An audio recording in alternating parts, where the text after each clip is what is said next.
হুগলি জেলার বাঁশবেড়িয়ায় শপথে ঘটে যাওয়া লক্ষণ চৌধুরী হত্যাকাণ্ডকে ঘিরে বিরোধ আবারও তীব্র হয়েছে। বাঁশবেড়িয়া ত্রিবেণী নাগরিক মঞ্চের পক্ষ থেকে বিভিন্ন এলাকায় পোস্টার লাগানো হয়। সেই পোস্টারে অভিযোগ করা হয়েছে, মূল অভিযুক্ত শিবুকে গ্রেপ্তার করা হলেও এই ষড়যন্ত্রের সঙ্গে জড়িত প্রভাবশালী ব্যক্তিদের বিরুদ্ধে প্রশাসন এখনও কোনো পদক্ষেপ নেয়নি। এই প্রসঙ্গকে কেন্দ্র করে যখন দিলীপ দে, অজয় দাস ও অভিজিৎ ভট্টাচার্য বাঁশবেড়িয়া অঞ্চলে পোস্টার লাগাচ্ছিলেন, তখন কিছু মানুষ তাদের বাধা দিয়ে অশ্রাব্য ভাষায় গালিগালাজ শুরু করে। পরবর্তীতে তাদের উপরে হামলা চালানো হয়, যাতে 3 জনই গুরুতরভাবে আহত হন। স্থানীয়দের সহযোগিতায় আহতদের দড়িঘড়ি মগরা হাসপাতালে নিয়ে যাওয়া হয়। সেখানে প্রাথমিক চিকিৎসা করা হয় এবং মেডিকেল পরীক্ষার পর পুলিশের কাছে অভিযোগ দায়ের করা হয়। পরে তাদের শারীরিক অবস্থার অবনতি হলে চুঁচুড়ার ইমামবাড়া সদর হাসপাতালে রেফার করা হয়, যেখানে বর্তমানে তাদের চিকিৎসা চলছে। এই ঘটনার পর মগরা থানায় লিখিত অভিযোগ দায়ের করা হয়েছে। অভিযোগকারীদের দাবি, হামলাকারীরা শুধুই মারধর করেনি, বরং প্রাণী মেরে ফেলার হুমকিও দিয়েছে।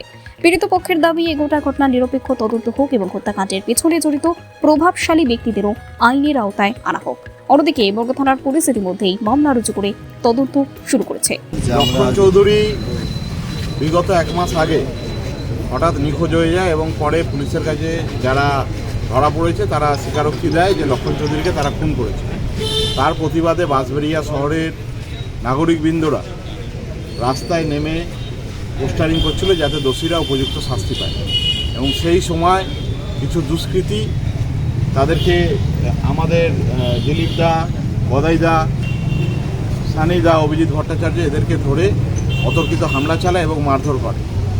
এবং যারা মারধর করেছে তাদের দিলীপ দ্বারা আইডেন্টিফাই করেছে এবং পুলিশ প্রশাসনের কাছে এসে আমরা লিখিত অভিযোগ জানিয়েছি এবং আইনের প্রতি আমাদের আস্থা আছে।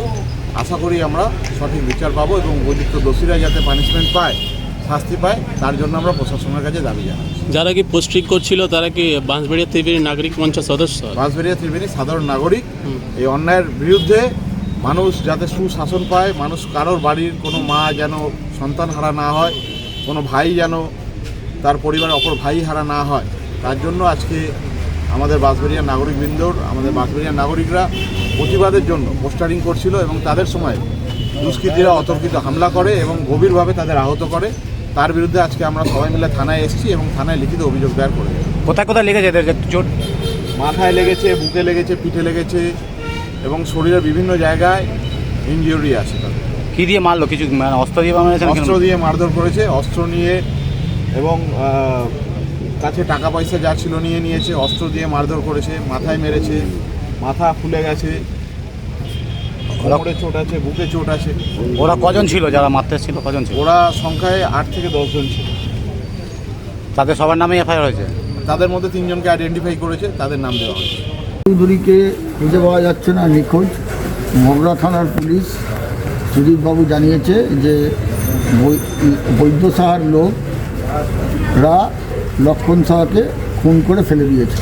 এরকম বাঁশবেড়িয়ায় অনেক লোককে খুন করেছে বৈদ্য সাহা, বৈদ্যনাথ সাহা, বাবার নাম স্বদেশ সাহা, রামকৃষ্ণ সঙ্গের ছেলে, ক্ষুদিরামপল্লীতে বাড়ি।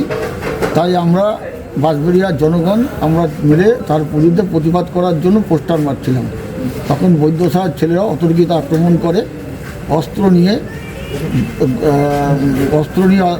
বন্দুক নিয়ে আমাদের মারধর করে এবং আমরা তার সুবিচার চাই। মগরা হসপিটালে এসেছি, আমি অসুস্থ হসপিটালে। আমার মাথায় মেরেছে, আমাকে মেরেছে, অজয় দাসকে মেরেছে।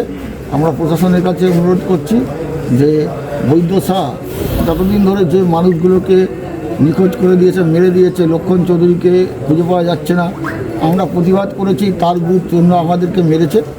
এর উপযুক্ত আইন অনুযায়ী ব্যবস্থা চাই, নয়তো আগামী দিনে আমরা মরে যাব, তাই আমরা আন্দোলন করব।